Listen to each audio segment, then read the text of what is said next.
Making life worth living and a retirement worth having literally is about staying healthy, wealthy, and wise in our moments of time when we have to produce food for ourselves. I'd like to talk a little today about the realities of our food production. The farmers of Indiana do incredible work for us. Have you ever literally driven through the countryside of Indiana, Ohio, or Kentucky to see the amazing, vast farmland that is being harvested literally by a handful of families? Maybe a handful of immigrants who literally need the work and are used to working hard work labor with their physical bodies. We literally should praise these farmers because they keep us healthy. They put food on our tables in the grocery stores, and we don't thank them enough literally in this world. We need to have more commercials promoting the farmer, promoting children who love the land. And we need to have classes in elementary school encouraging children who love to grow things, who love to watch plants grow, who love to tend animals, and we need to have that started early on because at some point enough of the farmers will just pass away and we literally need their replacements. Having them figure this out late in college is a little bit late. They could be spending an entire lifetime learning about how to care for seedlings and how to make sure health and animals are healthy, and we literally need programs like that one particular movie, which name is kind of escaping me at the moment. One of the judges is in it. And openly, I think I probably got her name wrong too, but it's okay. It was a great movie, and I believe it's called Divergent. But anyway, what I'm talking about exactly at this moment in time is our local grocery stores. There's something that I think literally needs to happen in all food establishments, no matter what kind of establishment it is, whether it's a grocery store or a restaurant. I literally think that those companies should allow their employees to work and live off that food. What I literally mean by that is instead of charging them a employee fee for the food they want to buy, that literally, since it's pennies on the dollar to feed them, that they literally should just feed their employees. You see, a well-fed employee is not likely to steal something from another person's plate.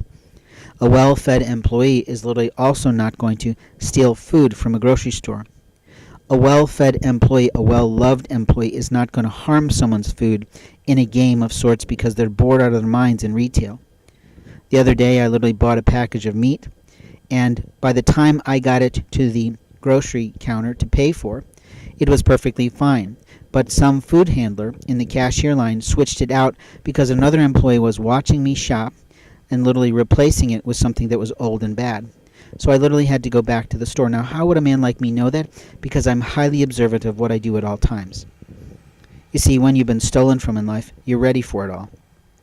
You're practically looking for all the risks. You're trying to protect the modest things that you have left in life, and you're literally paying attention to every little person who goes by you. You're checking every single one.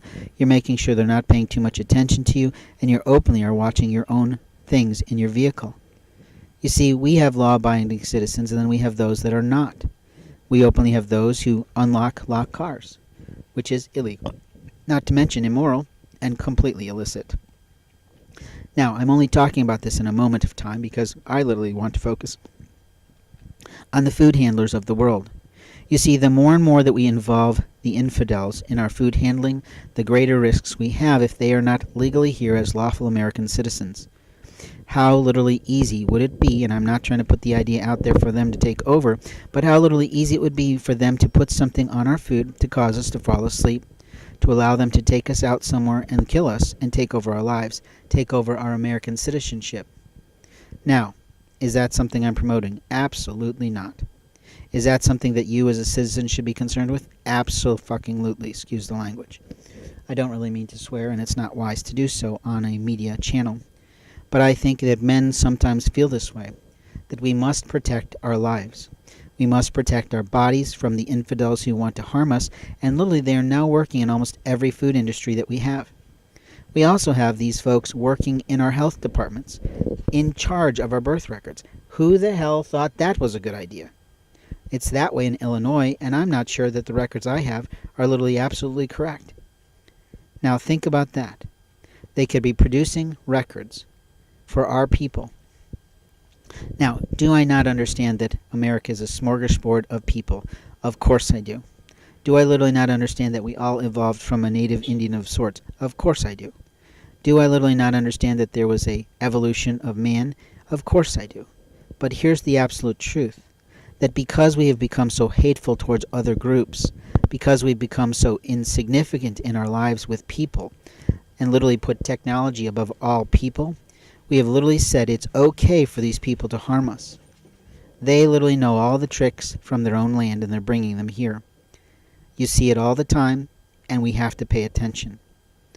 You see, Americans may end up becoming lesser than who we were in the world today because we're not wise enough to understand that the world is coming after us. President Trump sort of gets this idea. He literally understands how to handle that sort of to a point.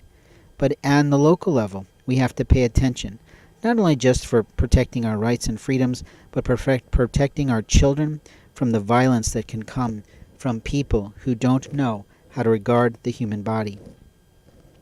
Our rights in this world are our own.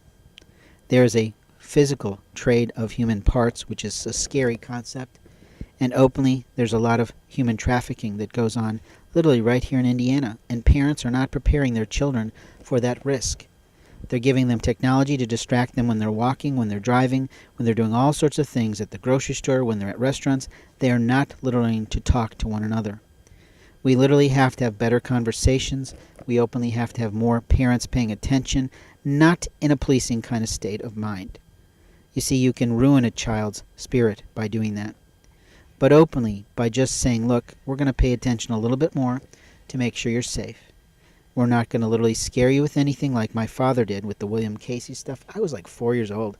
He put the fear of God in me for that man's sins. But openly, that was an unhealthy decision of my father. Bless his late soul. But in truth, it made me a very cautious man in this world. So I see things. I literally see things that other people don't see. And that's okay. And I don't mean I'm seeing the invisible. What I mean is that I'm observant. My journalistic skills and training put me to be that way. My photographic background makes me highly visual, and I can tell when something's been messed with in my vehicle based on the visual of what I had when I left. Someone literally has made filth all over my car. Each time I've left, there's been something put on the dash. There's been crackers crumbled into a pouch. Who gives someone the right to open my lawfully locked car, my business vehicle, and do that? You see, there are monsters in this world who play games. There are employees who are bored and on their break, and they just decide to open unlocked cars or open locked cars and do stuff. There are honest people, of course, too, but they're stuck in low-end jobs is not the point that we need to pay our food workers higher wages. They are literally protecting the sanitation of our lives. Have you really ever thought about that? That the restaurant person who's bringing your food could taint your food literally if you were rude to them? Of course it's illegal, but does that mean they'd ever get caught? No, it doesn't. So we have to be more cautious in the way that we handle people. We literally have to protect our rights, and by keeping a grocery worker well fed, allowing them to have lunch on our company, allowing them to buy food at a better rate perhaps, allows them to feel the honor they're getting of being a servant to our food, sanitation, and lives. And that's how it should be sold in training programs. Not what they're making in wages. They literally could be paid more, but it's hard to do that with employees and keep them. It's not true that they have to select the right demographic of employees. The ones who literally like the retail work, who like the interactions with the products, who like the interactions with people at this level, and openly don't want long-term relationships. You know, there are some young men who literally love that stuff. They love to serve in the moment, but they can't handle the long-term relationship of creating long-term clients. And that's are the people who should be in retail. Now, as far as my point, we're literally talking about paying food workers higher wages, giving them a little bit more love in terms of feeding them for pennies on the dollar when we have tons of food that's going to be thrown out later. Why would we charge them for other food? And literally, does this make any sense to you at all? That the infidels are here. They are practically infiltrating every aspect of our lives, gas stations in particular, and we're getting screwed at the pump all the time. I've literally seen it all the time in my vehicle. I've lost hundreds to thousands of dollars by this scam that these employees do. And literally, they should be going to federal prison for that. But what police officers are monitoring them? What police officers are going in with old cars, dressed in different ways, to see who steals money from us at the pump, who literally makes the gauge run, but the gas doesn't flow fully? Now think about that. Or it's a different grade of gas that's going out, or maybe it's just water with the gas smell. Think how that ruins a car. You see, people who want to steal will steal regardless of what they do. They'll take our money and say we asked for cash back. Did we really ask for cash back at those places? I don't think so. But I'm getting off the track of food. Food is literally what we're talking about. Food is literally what we need to be protecting. And our rights to the food handlers need to be serious. That they are literally responsible for the sanitation and safety of many Americans' lives, and even those who are visiting our land. And that's where we start to shift society and how they literally look at how people produce a life worth living and a retirement worth having. This has been Blake Ensign of Blaze Communications, talking about real things, real ideas, real subject matter that really should matter to us all. The safety of our food, the safety of our land, and openly the safety of our lives.